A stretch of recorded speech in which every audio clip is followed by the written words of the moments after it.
অবশ্য ছোট ভাই ফোন দিয়েছে, 6 মাসের মধ্যে কোনো খবরই তার নাই, কিন্তু মনে হচ্ছে ছোট ভাই ফোন দিতে পারে।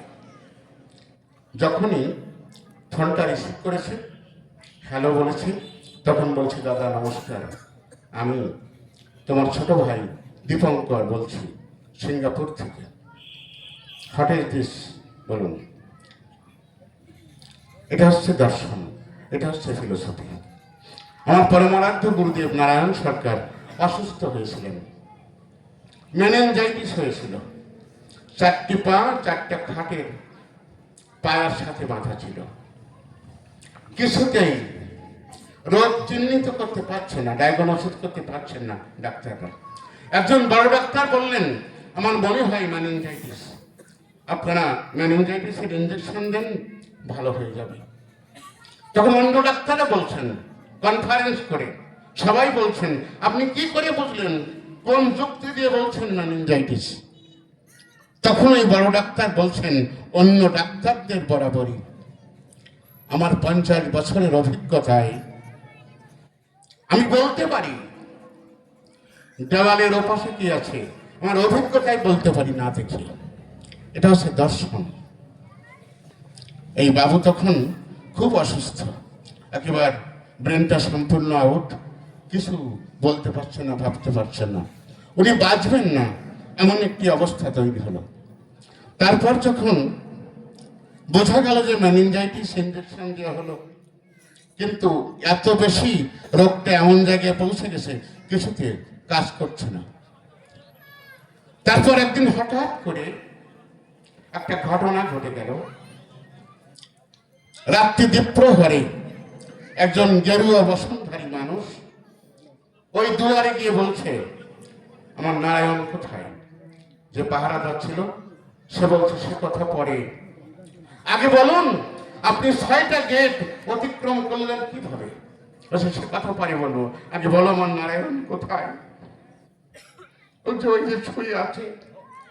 তখন ধীরে ধীরে কাছে গিয়ে দক্ষিণ হস্তটা নিয়ে মাথা থেকে পা পর্যন্ত তিনি স্পর্শ করে চলে গেলেন।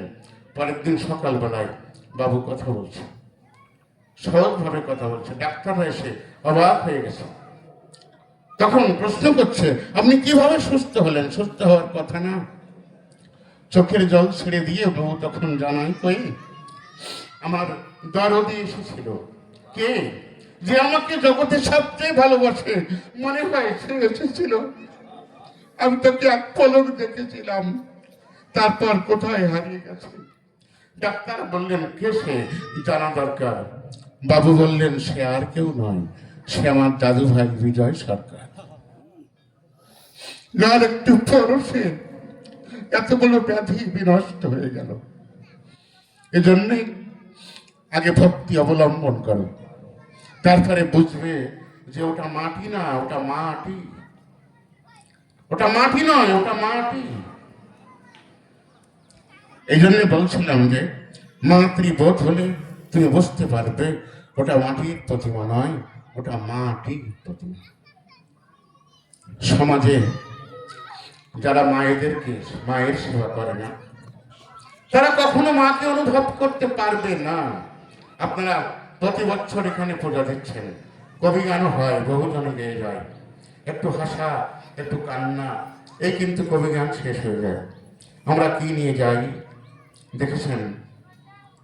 জগতে সবচেয়ে 2জন মানুষ আছে, যে 2জন মানুষ নিজের জন্য কিছু করে না, সে কিন্তু মা এবং বাবা।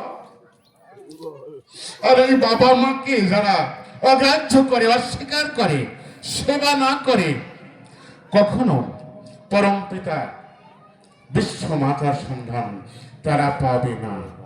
এই জন্য আগে স্থূল, তারপর প্রবর্ত, তারপর সাধক, তারপর সিদ্ধি। এবার একটা ভাগ আছে, ওই টেন্সের মতো, প্রেজেন্ট, তারপর পাস্ট আর ফিউচার টেন্সের ফর্ম আছে না, এই সাধনারও কিন্তু ফর্ম আছে। স্থূলের স্থূল, স্থূলের প্রবর্ত, স্থূলের সাধক, স্থূলের সিদ্ধি। এমনি করে প্রত্যেকটা সাধনার 4টে করে ফর্ম আছে। আমি বলি কাব্য হবে, এই জন্য আগে মাতৃ বোধ করতে হবে। ওই কথা একটু বেড়ে গেছে, একটা প্রশ্নই তো আমার তার দিন কেটে যাবে না মনে হচ্ছে। দেখেন, বাবা মা কোথায় আছে? যার বাবা মা জীবন্ত দেহে নাই, পঞ্চভৌতিক জড় দেহে নাই, তার সেবা কিভাবে হবে বলুন? সে কিভাবে সেবা করতে? মায়ের 4, বাবার 4, গুরুর দিয়ে 10, 18 মোকামের মধ্যে ফিরে মহারাজ 18 মোকাম তত্ত্ব যেইজন জানে, থাকছে মনুষ্য দেবতায় তারই মানে। মায়ের 4 কি কি? চর্ম, চুল, নখ, দন্ত। আর প্রীতিসত্তা কি? অস্থি, মজ্জা, শুক্র, শান্ত। এক মাস্টার অর্থ বয়স একদিন কাঁদছে, কয়েকজন সাধুরা আছে, তা আমাকে বলছে কি, দাদা আমার পাশের গ্রামে আমার বাবা মারা গেছে, কিন্তু আমি যে বাবার সেবা করতে পারিনি। আমার তো কান্না কান্না করতে করতে আমার নিশি ভোর হয়ে যায়, বাবার সেবা কি করে করবো? আমার কি সমাধান দিতে পারছে না, আপনি কি বলতে পারেন? তা সে পারি ভাই, বসো। এ তো 1 মিনিটের উত্তর। তোমার বাবা তোমার নিজের মধ্যে আছে, অস্থি, মজ্জা, শুক্র, শান্ত। তারকেশ্বর গানে আছে না, মাটি ধনের যত্ন যত, যদি পিপি ধনে কিছু হতো, তোর ঘুচে যেত সংসারের জ্বালা, মনে হয় দেখ না সে ভবের খেলা। এই জন্য পিতৃ ধনকে যত্ন করো, তোমার পিতৃ সেবা হবে। এই জায়গায় বসবা, বাইরে বাইরে বসলে কখনো ভজন সাধন হয় না। যাক, আমি প্রশ্ন তো 7টা, এখন একটা কেবল একটু